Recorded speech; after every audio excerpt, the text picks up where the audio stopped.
Corona virus का खतरा एक बार फिर बढ़ने लगा है। महाराष्ट्र में तो कोविड टास्क फोर्स ने तीसरी लहर आने की चेतावनी भी दी है। बता दें, सितंबर-अक्टूबर में आ सकती है थर्ड वेव।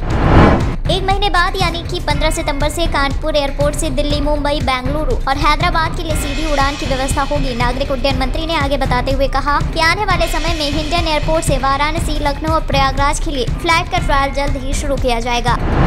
उत्तर प्रदेश में अब कोरोना वैक्सीनेशन कार्यक्रम में थोड़ा सा बदलाव किया गया है। यूपी में अब शनिवार के दिन सिर्फ वैक्सीन की सेकेंड डोज ही लगाई जाएगी। बरेली एयरपोर्ट से आज से मुंबई के लिए उड़ान भरी जाएगी, तो वहीं स्वतंत्रता दिवस से ठीक पूर्व 14 अगस्त से बेंगलुरु के लिए बरेली से उड़ान की सेवा शुरू की जाएगी। राजधानी के विभिन्न स्थानों से मेट्रो स्टेशन जाने वाले लोगों को आज यानी 12 अगस्त से अत्याधुनिक सुविधाओं से युक्त इलेक्ट्रिक फीडर बसें उपलब्ध होंगी। इनमें किराए का भुगतान नकदी नहीं बल्कि मेट्रो या डीटीसी के स्मार्ट कार्ड से ही होगा।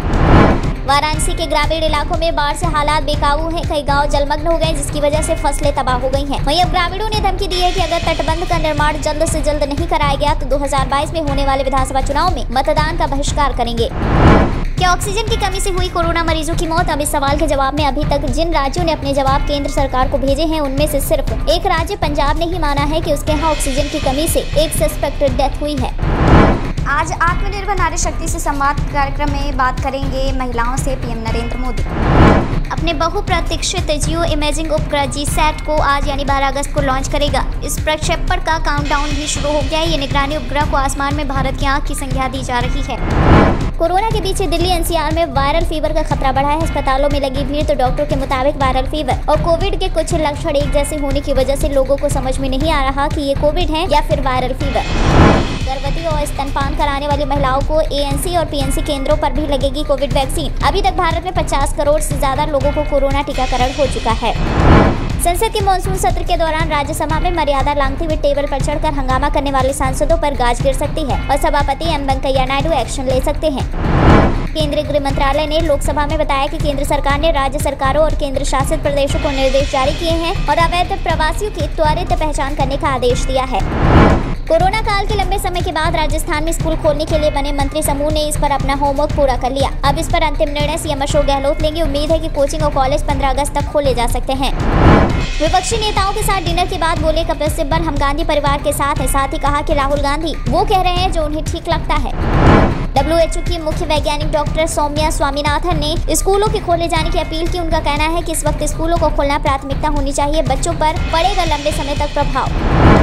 मध्य प्रदेश विधानसभा ने आबकारी विधेयक 2021 को पारित कर दिया। इसके तहत अब जहरीली शराब के सेवन से हुई मौतों से संबंधित मामलों में मृत्युदंड या आजीवन कारावास की सजा का प्रावधान है। गणेश चतुर्थी को नजदीक आता देख रेलवे ने 40 और गणेश स्पेशल ट्रेन चलाने का निर्णय लिया। इससे पहले भी रेलवे ने 72 स्पेशल ट्रेनों को चलाने की घोषणा गणेश चतुर्थी के लिए ही की थी। 26 जनवरी को हुई हिंसा के बाद सुरक्षा बल लाल किले की सुरक्षा में इस बार कोई गलती नहीं करना चाहते। वहीं सुरक्षा कारणों की वजह से 15 अगस्त को स्वतंत्रता दिवस समारोह से पहले प्रतिष्ठित लाल किले के प्रवेश द्वार पर ही दीवारों की तरह ऊंचे कंटेनर रखे गए हैं।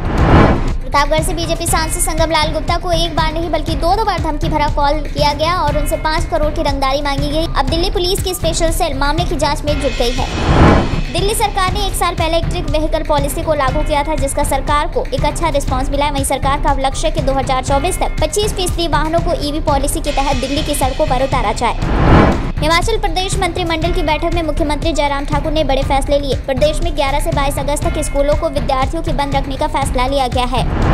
दिल्ली में अभी हाल ही में हुए कथित रेप और हत्या के मामले में पीड़ित परिजनों से मुलाकात की तस्वीर ट्विटर पर शेयर करने वाले केस की सुनवाई अब दिल्ली हाई कोर्ट में होगी। घोड़ों की एंटीबॉडी से महाराष्ट्र की आईसीआर बायोलॉजिकल कोरोना की एक ऐसी दवा पर काम कर रहा है जिससे इस्तेमाल से 72 से 90 घंटे में ही RT-PCR की रिपोर्ट नेगेटिव आ सकती है।